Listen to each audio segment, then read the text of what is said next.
Hola a todos y todas otra vez. En este vídeo vamos a ver si terminamos el último elemento de las fuentes de alimentación lineales que nos quedaba por exponer para terminar la estructura que tenéis aquí, que podéis ver aquí y que hemos descrito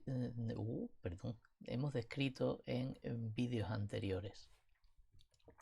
Bien, como podemos ver, el último elemento que nos quedaba, el tercer elemento de las fuentes de alimentación lineales, detrás del transformador y del rectificador junto con el filtro, que es lo que hemos visto en vídeos anteriores, sería el regulador de voltaje. Y el regulador de voltaje es un sistema electrónico cuya función es generar un voltaje a la salida que sea fijo y controlado, el que nosotros pretendemos que sea el voltaje de salida de nuestra fuente de alimentación, y que además sea lo más constante posible independientemente de las variaciones que pueda haber en el voltaje de entrada, que pueden ser debidas al rizado obtenido en el filtro y a las pequeñas variaciones, fluctuaciones que pueda haber en la relación de transformación debido a las variaciones en la corriente que tiene que entregar el transformador, y también que el voltaje de salida sea independiente de la corriente de carga que esté pidiendo el sistema que se conecte a la fuente de alimentación. Normalmente, bueno, pues el sistema, esa corriente puede ser tan pequeña como 0, es decir, dejamos el sistema en abierto, o una corriente máxima que tendrá la fuente de alimentación debido pues al máximo del transformador y al máximo del resto de elementos del circuito. ¿De acuerdo? Bueno, pues la idea es que ese voltaje tiene que ser lo más independiente posible de cualquiera de esos dos parámetros, y por tanto no debe variar ni con la corriente de carga ni debido a las variaciones en el voltaje de entrada. La configuración más común es que tenga un terminal de entrada, un terminal de salida, y que la referencia de esos terminales, voltajes de entrada y salida, sea un terminal común, como tenéis aquí.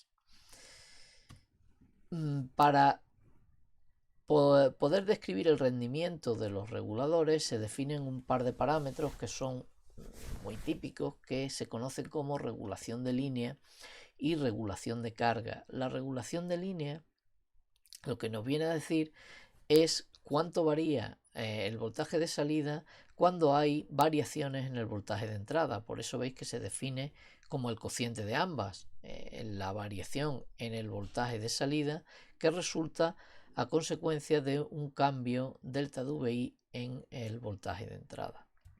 Por supuesto, nos interesaría que la regulación de línea, que este parámetro fuese lo más pequeño posible, idealmente que fuese 0, porque el delta de VO fuese 0.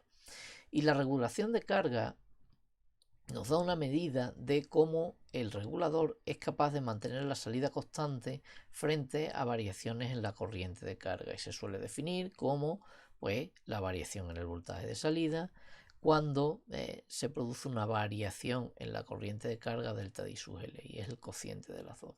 Aquí sí que lo normal es utilizar como variación en la corriente de salida la corriente 0, que sería la corriente mínima, y la corriente máxima que nos puede dar el sistema, la fuente de alimentación, que es lo que se llama el full load.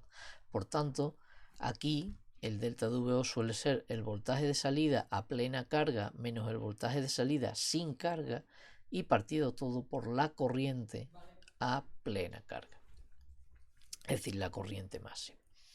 ¿De acuerdo? Normalmente, aparte de, se puede indicar los parámetros regulación de línea o regulación de carga de esta forma, o también es bastante común encontrar en las hojas de características que nos den el delta de VO, es decir, un valor en milivoltios o en décimas de voltio, para un rango amplio de variación de o bien delta de VI o bien delta de I sub L o bien la I sub L. Es típico para la I sub L que nos den la variación de VO desde plena carga hasta corriente 0, y para la entrada pues con valores típicos de voltaje de entrada, ¿no? En zona normal de voltaje de entrada. Bien, la forma más sencilla de implementar un regulador es utilizando un diodo Zener. Y aprovechando la característica que tiene el diodo Zener de que cuando conduce en esta dirección que estoy colocando yo aquí, pues la VZ se mantiene más o menos constante, es decir, la diferencia de potencial en la dirección que la pinto se mantiene más o menos constante para un rango amplio de valores de corriente que está atravesando el diodo en la dirección contraria. Estaríamos en la zona de la relación IV del diodo Zener, en la zona de corte, ¿no? En la zona inversa, en el codo que se produce en la zona inversa. Bien, pues este sistema que tenéis aquí entre los puntitos funciona como regulador siempre que, evidentemente, el diodo Zener esté funcionando en zona Zener, y el que se tiene que encargar de que ese diodo funcione en zona Zener es precisamente el valor que le demos a esta resistencia, y tendremos que escogerlo para que en el rango de corrientes que tiene que funcionar el sistema, desde 0 hasta plena carga, y en el rango de voltajes de entrada que tengamos, que podamos tener como salida del rectificador anterior, pues tanto en ese rango como en ese, el diodo Zener nunca se salga de esa zona Zener. Bien, pues no me voy a encargar de contaros cómo se haría esa selección del valor de RS, podríamos intentar hacerlo en el simulador, pero sí vamos a ver por qué este sistema funciona como regulador y cuáles serían su regulación de línea y su regulación de carga. Y para ello vamos a suponer que el Zener está en la zona de ruptura, en la zona inversa, y vamos a sustituir el diodo por su modelo, pero en lugar del modelo de batería, que incluiría solamente este componente, vamos a introducir también la resistencia para determinar qué variación en el voltaje de salida podríamos tener. Recordad que esta resistencia, lo vimos en una práctica de simulación, pues no salía del orden de un par de ohmios. Como mucho puede llegar a las decenas de ohmios, pero eso sería mucho, ¿de acuerdo? Normalmente está del orden de los ohmios o de unos cuantos de ohmios. Bien, aquí obtener en este circuito cuánto valdría el valor de VO en función de VI, VZ0 y la I sub L, en lugar de poner aquí una resistencia de carga, hemos colocado una I sub L, de forma, una fuente de corriente de valor I sub L, de forma que nuestro parámetro sea la corriente que estamos pidiendo a la salida, pero si pusiésemos una resistencia de carga, pues la podríamos obtener perfectamente a partir de I sub L sin problema. Y la idea es calcular VO. Bueno, pues utilizando el principio de superposición, para la contribución de VI anularíamos como cortocircuito esta fuente y anularíamos como circuito abierto esta porque es de corriente, con lo cual nos quedaría RZ partido por RZ más RS multiplicado por VI, el valor de VO, que es lo que yo quiero calcular. Para esta fuente de aquí anulo esta, un cortocircuito, esta me queda circuito abierto y ahora el divisor de tensión lo tienen RS y RZ y la resistencia de abajo, digamos, sería la RS, con lo cual me quedaría RS partido por RS más RZ y VZ0, como tenéis aquí. Y por último, si anulo esta y esta fuente, la contribución de la I sub L, me quedarían estas dos resistencias en paralelo y la I sub L circulando a través de ellas, con lo cual me quedaría la VO I sub L por el paralelo de las dos, y teniendo en cuenta que la I sub L va hacia arriba, pues llevaría un signo menos I sub L por RS en paralelo con RZ, con lo cual la regulación de línea, que sería el delta de VO partido por delta de VI, evidentemente si no variamos la I sub L en ningún momento, pues nos queda, tened en cuenta que este VZ0 es constante, es un parámetro del Zener, pero la I sub L es la corriente que va por aquí. Si no está variando la I sub L, ese delta de VO en función de VI, debido a las variaciones de VI, sería RZ partido por RZ más RS. Y eso es un valor pequeño debido a que esta RZ es una resistencia muy pequeña. Es decir, lo que decíamos antes, la VZ se mantiene constante, se mantiene a un valor bastante constante para un rango amplio de corriente tiene unas variaciones pequeñas para un rango amplio de corriente inversa. La RZ va a ser bastante pequeña, va a ser pequeña frente a RS y por tanto esto de aquí tenderá a RZ partido por RS, que es un valor pequeño, que se aproxima a 0 y por tanto la regulación de línea es bastante buena. Y la regulación de carga también es el paralelo de RZ con RS, que al ser las dos RS mucho mayor que RZ es del orden también de RZ y por tanto será un valor también bastante pequeño, es decir, para variaciones, tened en cuenta que las variaciones en I sub L no suelen llegar al amperio, con lo cual, bueno, pues variaciones de miliamperios producirán una variación en voltaje muy pequeña. Por tanto, aquí tenéis cómo sería una simulación de el voltaje de entrada que tendríamos como salida del rectificador con condensador. Como veis, tiene bastante rizado, en un voltaje que tiene que estar por encima del que queremos conseguir aquí, que al ser un Zener de 8,2, el Zener lo colocaremos del voltaje que nosotros queramos, dado que la salida estará muy cercana a VZ0. Daos cuenta que la salida, fundamentalmente, al ser esto pequeño y esto pequeño, será VZ0 por esto que es prácticamente 1, al ser RZ mucho menor que RS. Por tanto, es casi VZ0. Que queremos una salida de 9 voltios, pondremos un Zener de 9 voltios. Aquí hemos puesto uno de 8,2 para obtener una salida de 8,2. Pero eso obliga a que el voltaje que viene por aquí tiene que variar con su rizado y sus fluctuaciones, pero tiene que variar por encima de ese 8,2, como estáis viendo aquí. Y además en esta simulación se ve cómo realmente hay dos líneas, en la azul y en la roja, para una corriente de salida de 1 miliamperio y para 100 miliamperios. Y como veis, esa variación tan grande de la corriente produce una variación bastante pequeña en el voltaje, serían esas dos rectas que tenéis ahí, y el rizado también se ha disminuido en una cantidad bastante considerable. Este rizado era bastante grande y aquí es mucho más pequeño, ¿no? Esos dos efectos son los que provoca el regulador que hemos puesto ahí. Aún así, esta es la manera más sencilla de implementarlo, pero existen técnicas más complejas y normalmente los fabricantes nos lo dan en forma de circuitos integrados. Existen circuitos integrados reguladores cuyos parámetros más importantes pues son los que os coloco aquí. Aquí os cuento que además se pueden clasificar los circuitos integrados reguladores según estas características. Un parámetro importante es el voltaje de salida y los circuitos integrados reguladores que son para voltajes fijos o para voltajes variables. Y otro parámetro importante del que no hemos hablado antes es la polaridad.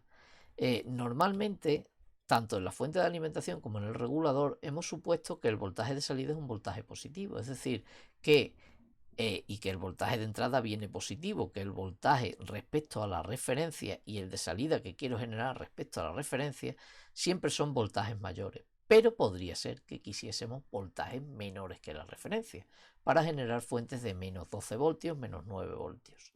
En tal caso, existen reguladores que hay que fabricarlos concretamente para esa característica porque tienen que esperar en la entrada un voltaje más pequeño que la propia referencia.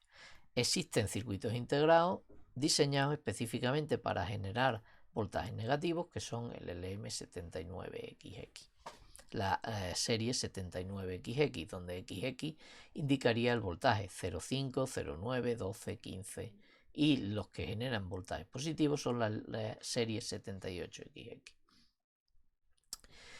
En un regulador de voltaje con salida variable, el voltaje de salida se fija mediante un par de resistencias que habría que conectar tal y como nos indica en la hoja de características del propio circuito integrado. Y por último, también un parámetro importante que permite distinguir diferentes tipos de circuitos integrados reguladores es la corriente de salida. Los hay desde unos cuantos miliamperios, 25 miliamperios así, se utiliza este encapsulado. Esos serían para muy baja potencia, los de una potencia media, más o menos 500 miliamperios, y los de alta potencia, 3, 4, 5 amperios, que utilizarían este encapsulado que tenéis aquí. Y otros parámetros que nos suelen aparecer en las hojas de características de los circuitos integrados reguladores, además de la regulación de línea y la regulación de carga, puede ser el rechazo al rizado, que es algo parecido a la regulación de línea, y, más importante, el dropout. El dropout es la tensión que se requiere en la entrada, la tensión mínima que se requiere en la entrada para que en la salida podamos generar el voltaje para el cual está diseñado. Por ejemplo, el 7809 nos puede exigir que a la entrada la variación esté por encima, pues, por ejemplo, de los 11 voltios, de forma que esta variación que nosotros poníamos aquí, pues tendría que estar por encima, o por ejemplo, de los 10 voltios. Tendría que estar por encima de los 10 voltios para asegurar que el funcionamiento del regulador es el adecuado. Aquí tenéis la aplicación típica y algunas características de las familias 78XX y 79. Como veis, lo único que nos piden en la aplicación típica es que coloquemos dos condensadores, uno del orden de 100 nanofaradios suele ser a la salida y otro un poquito más grande en la zona de entrada. Fijaos que en la aplicación típica del 79XX nos ponen la referencia por encima para que recordemos que el voltaje aquí tiene que ser mayor que aquí. Y también nos lo dicen en los condensadores para que recordemos que si son electrolíticos tenemos que ponerlos con el positivo hacia arriba. Y si os dais cuenta, bueno, estos en concreto son de unos 500 miliamperios. Y fijaos, la regulación de línea nos la dan en milivoltios para indicarnos la variación que tendría el delta de VO. Aquí habla en condiciones típicas de funcionamiento, así es como lo expresa la propia hoja de características, que al menos indica, bueno, pues con un rizado que no sea muy grande, ¿no? Las condiciones típicas suelen estar indicadas en la hoja de características. Y la regulación de carga, aquí sí habla regulación de carga máxima porque sería cuando la corriente pasa de 0 a corriente máxima y nos habla de 100 o 150 milivoltios máximo. Estamos hablando del LM7805 o el 7812. Y por último, para terminar, os voy a poner un par de esquemas de fuentes de alimentación completas. ¿De acuerdo? Aquí bueno, os lo voy a describir, pero es una fuente de alimentación con todas las partes. Tiene el transformador, el rectificador con el filtro, el regulador y por último un indicador luminoso. Esto de aquí sería el enchufe con sus dos puntos y su toma de tierra. Después vendría un fusible de 2 amperios para proteger el primario del transformador, un interruptor. Aquí vendría el primario del transformador, una única bobina en el secundario, 12 voltios, 18 voltios RMS de salida. Fijaos que necesitamos que esté por encima para generar los 12 voltios de C. Y bueno, es capaz de dar hasta 2 amperios. Puente de diodos con el que generamos junto con el condensador, el rectificador y el filtro. Y por último, viene el circuito regulador, el 7812.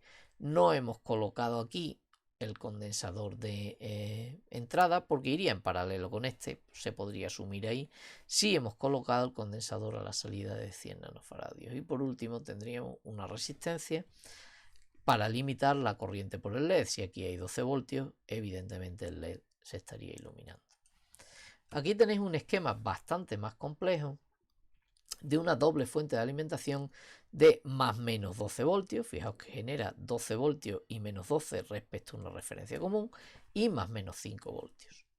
¿Cómo se consigue esto? No pretendo que lo entendáis completamente, sobre todo esta parte de aquí porque es más compleja. Pero básicamente, ¿qué tenemos? Primero, la entrada. Tenemos dos transformadores, dos primarios. Los terminales del enchufe, pasan por el fusible del interruptor y a partir de ahí ambos van conectados a las entradas del primario y las salidas del primario van al otro conector del enchufe. En el secundario, bueno, tenemos dos transformadores distintos, uno de 25,2 voltios RMS a la salida y otro de 18, porque aquí voy a generar más menos 5 y aquí más menos 12. Y lo que tenemos detrás es una bobina con doble bobinado, una bobina con una toma intermedia, que genera un par de sinusoidales con un desfase de 180 grados, de manera que al pasar por el circuito rectificador, y esto no es trivial, en esta parte me genera una, bueno, si no tuviésemos el condensador, me generaría una onda unipolar positiva y en esta parte de aquí me generaría una onda unipolar negativa. Es decir, recorta los semiperiodos positivos, recorta los semiperiodos negativos, ¿de acuerdo?